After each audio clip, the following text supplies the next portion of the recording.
Latin made little cubbies in your mind, that it really organizes your mind. Right. Because when you practice Latin, you're basically practicing organization and structure. And so it helps you then be a better thinker. Welcome to the Homeschool Journal, a show that unpacks the joys and journeys of the classical homeschool family. Here's your host, Carrie McGraw. Welcome back, friends. We are continuing a previous conversation on why study Latin. So this is a part 2 podcast. You may want to go back and listen to part 1. In part 1, we talked about understanding English through Latin. And in part 2 today, we're going to pick up on where we left off, talking about vocabulary, but moving forward into my favorite reason for studying Latin, which is how Latin trains the mind and trains the student. So we're going to bring back in here with us Tanya Charlton, our curriculum director for Memoria Press and the managing editor for Classical Teacher Catalog. So stay with us while we get back into part 2 of why study Latin. So we are back for part 2 of why study Latin.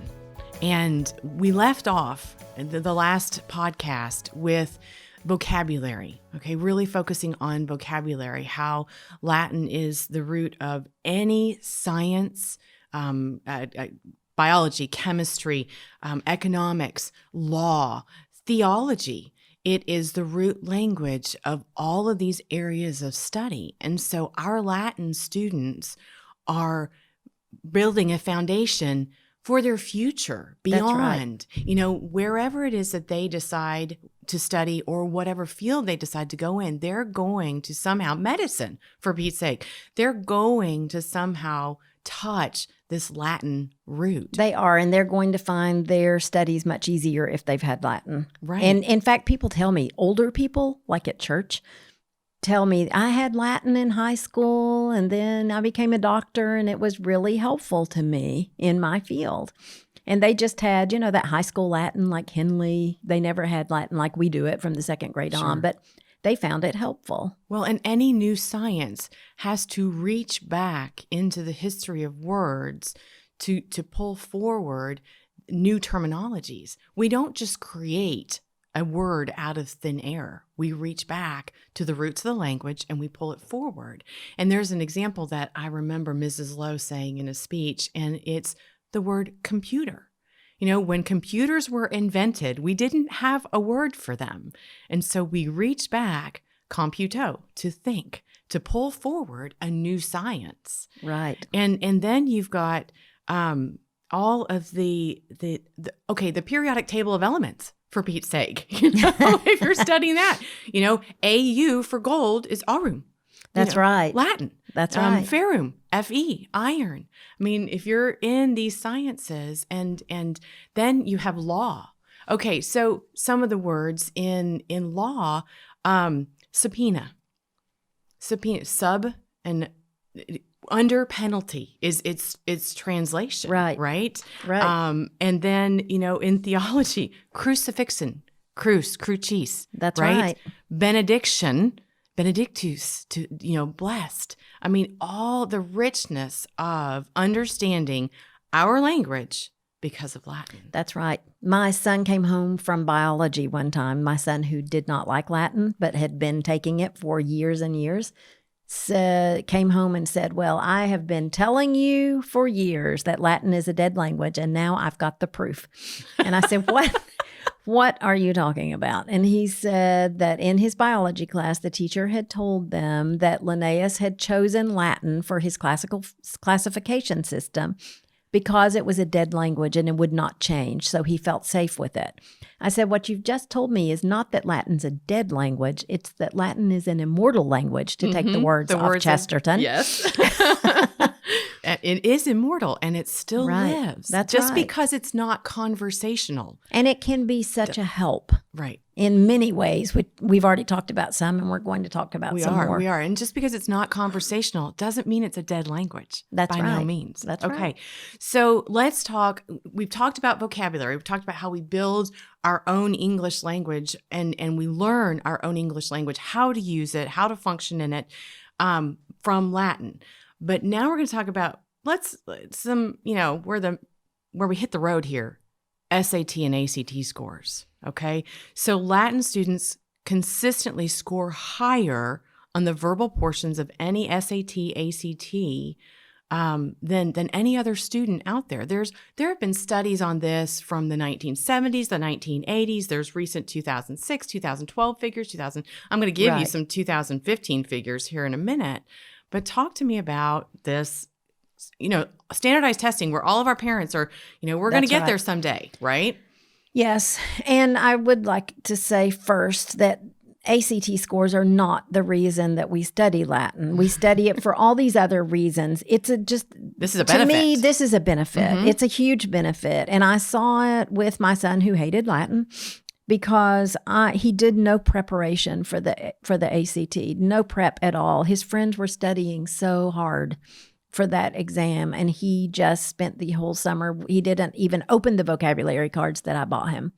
And so when I dropped him off and came home, I said to my husband, he's going to have to take this test 6 times to get into college. And then when we got his score, he had made a 35 out of 36 on the verbal portion of the exam. Amazing. He was educated in spite of himself. All of that mixing up sentences and working on translation that he hated had really educated him and given him the tools so that he could face any writing, any vocabulary with very little difficulty. I don't know that our kids are ever going to want to listen to our podcast because I'm going to tell a story about my kiddo too. I'm not even telling him that I did this. No, seriously. If they discovered on their own, fine. Okay. I'm not going to tell because I'm going to tell a story not on a college student or one preparing for college. I'm going to tell a story on my 7th grader. I have 2 diagnosed dyslexics. I've got a 3rd, I'm quite sure, but wasn't severe enough, and homeschooling did a lot. You could take care of it. That's right. Take care of it, right? So I've got bookends. Okay, my first is diagnosed dyslexic and dysgraphic. My last is dyslexic and has some processing disorders. She, because she was homeschooled, obviously, then we ended up in Highlands Latin School. It's always been our family's goal. Okay. So full disclosure, at Highlands Latin School, middle school, kind of on 7th grade ITBS test. Her vocabulary portion was graded at 13 plus, grade 13 plus, right, for a 7th grader, and for a 7th grader who struggles, the tears just rolled from her eyes to know, Mom, I'm smart. Aww. And I'm like, yes, sweetheart. And the paper tells it. Doesn't mean we don't have other challenges. We do. But the vocabulary alone was just that big of a reward. Right. So that's right. I said I was going to share some figures, and I really do, and I want to get them right. So okay. I'm going to keep them here. I want our listeners to hear, and again, like you said, this is a benefit of Latin, okay? Not a reason. This is a benefit. So 2015 data for high school seniors this is from the College Board SAT Total Group Report. Students of Latin taking both the SAT and the Latin subject area. Okay, so they've chosen they're taking 2 tests for parents who aren't there with the SAT yet. They produced a mean critical reading score of 680, which is 30 points higher than any other student taking another ranked subject test. Okay. Now, the mean writing score for this group of students was 676, 32 points higher than the next ranked subject test. This is real time. This is real benefit. It is. Tangible. It is. Because when you need those scholarships. That's right. You need those That's numbers. right. And that's how we got them, was from that ACT score that he had. So now that we've talked about, the root of our language, the benefits, we've hit the benefits a little bit for those parents looking forward into the future. I'm going to ask you a question. Okay. And it's going to get a little bit more into, I think what we said are kind of the abstract reasons for Latin. Okay. Let's talk about classical education. Is it classical education if it doesn't have Latin? Some companies would tell you, some curriculum companies would tell you that you should do Latin, but it is not essential for a classical education. We do not fall can I on that side at all. That hurt. I know, but we totally say 100% you are not classically educated if you do not have Latin and hopefully Greek. Hopefully you can get to Greek. Mm-hmm.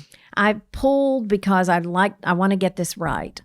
Cheryl Lowe's, I found some things that she had written right before she died, and one of them was, what is classical education? Now, we say all the time, it's the true, the good, the beautiful. We've got even on our website, we've got this giant definition of it. But what it really came down to her was the essential core of classical Christian education is the study of Latin and the classical civilizations of Greece and Rome. Mm-hmm. And that's it. That's it. And then she says, I don't think we are at liberty to redefine it. Like, this is what it's always been, and it needs to continue to be. Folks, and so we would say you have to have Latin in your curriculum. I love that. And I hope that we have made it doable for everybody, that our Latin products, she worked really hard to make sure anybody could teach it. That meant so much to her, that you as a parent could succeed as a Latin teacher with no Latin background or knowledge. Well, I think we continue to work that way. I get to watch everybody and the heart that they put into making sure that this is successful for our homeschoolers. That's right. That's right. And I love the fact, thank you for sharing that with me. I had not heard those words. I love the fact that she said, we are not at liberty to change it. Take the truth and live it. That's right. So now that we get into what are kind of the more abstract reasons, truly still reasons, I'm going to tell you, for me, there's some of the firmest reasons that why I chose classical education in Latin for my children. It's because, and we're going to start with, it instills a mental discipline in students. This is our part 2, which is our full part 2, which is, Latin creates a student. And it grows the mind. It and the character. And the character. Oh, yes. It does, because it is so difficult, but it is so structured also. But there is no way, if you know anything at all about Latin, that you could translate a Latin sentence without self-discipline. Mm-hmm. It's going to be wrong. If you don't, you've got to have, it is every word, you have to parse every single word in order to get it right. And to me, self-discipline is it's a concept that's barely even spoken of in our modernist educational circles, at least, that which I see and try to keep up on, is self-discipline. Well, that's because our modern educational system, not to get too far off the rails, right, is more child-centered. Yes. And so children don't like self-discipline. So if we're going to instill it, we have to do it with the rigor that it takes in order to do it. But I think homeschoolers are great with establishing self-discipline. Well, we have to be. That's right. There has to be order in the home. That's exactly right, to even get anything done. That's right. And Latin is just a tool that you can use. But I do think homeschoolers do it anyway. I think homeschoolers go to college ready to, I went to college ready to, I remember going onto that college campus thinking, look at all these boys. And I didn't know how to study. I didn't know how to manage my time. I really just had no clue. But my kids went, because of their homeschool background, they knew how to get their work done. They knew what needed to be done, mm-hmm, how to use their time. And I think that's just a huge benefit. And Latin is one of the tools that we use. Absolutely. It's a tool of order, a tool of structure, a tool that naturally teaches a child how to learn and how to study. And our God is a God of order. So I often compare Latin to mathematics. Now, I don't want to get off the rails, but I kind of am a little bit, in that I know that a lot of parents out there are coming out of Common Core mathematics. They're drowning. They're discovering, the foundations that their students actually don't have. And so math builds in this systematic, orderly fashion, right? You build a skill on top of a skill on top of a skill. Well, Latin does the same thing. We don't forget what came before in mathematics to be able to go forward in mathematics. And we don't forget what came before in our English language, which is Latin. That's right. To build on what we need to move forward. I always compare it to you can't do algebra if you don't know your math facts. Amen. You've got to learn your math facts, or you can't do long division if you don't know what 6 times 8 is, or if you can't subtract. Right. And so Latin's the same way. You can't translate a sentence until you know your grammar and vocabulary. You've got to do that hard work of the grammar stage, regardless of the age you start. You've got to do that work. That's right. Now, and there's an analogy that comes to mind that I have used before. To me, Latin is for our parents like planting their child's educational tree. You're gonna dig a really big hole. You're going to put that root ball in the hole. You're going to fill it, and that root of that tree has to grow to be the size of the rest of the tree. It has to be able to be strong enough to withstand the elements that are going to come against it. Well, that's Latin. That's Latin right. will grow the tree of education for our homeschoolers' children strong enough for the winds that will come, against it. That's right. So That's there's my story, and I'm sticking to it. Okay, I like your story. So we're going to move on to this transmission of cultural literacy. That Latin helps to transmit cultural literacy. Again, kind of more the abstract reason for Latin, but it also, for me, talks about, again, reaching back, into history. Right? That's right. To pull forward. Yes. Using the mother tongue of Western civilization. Using the mother tongue of Western civilization. Thank you. Which is Latin. So we are working really hard for our students to be able to read Latin literature so that they can read. They read Virgil in English, and then they read Virgil in Latin. Mm-hmm. And it just makes a big difference when you can read in the original translation. It totally changes it. Right. And so we're working really hard to do that, we do a lot of Roman history and Greek history, and it all just works really well together with the Latin. And talk to me about critical thinking. Because this is a buzzword. It is a buzzword, and I don't think it's a buzzword that's used well. Right. Unless you're a Latin student. Well, that's right. Well, I think, again, it's the discipline and the structure of the language. And Cheryl always said it, Latin made little cubbies in your mind, that it really organizes your mind. Right. Because when you practice Latin, you're basically practicing organization and structure. And so it helps you then be a better thinker. And Martin Cawthron always has said at homeschool conventions, when people would say, what do I need to prepare my child for logic, to take your traditional logic? What do I do with my young child so that they're ready?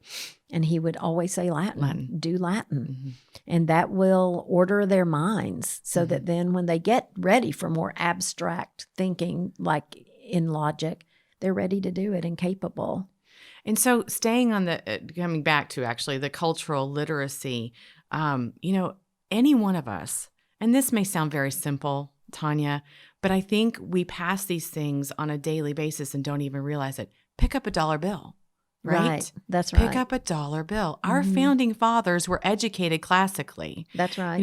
And go look at your state flag. Many of them, that's right, will have Latin mottos. Enter any foundational historic university. Here, look at what might be etched into walls or carved, into the floors.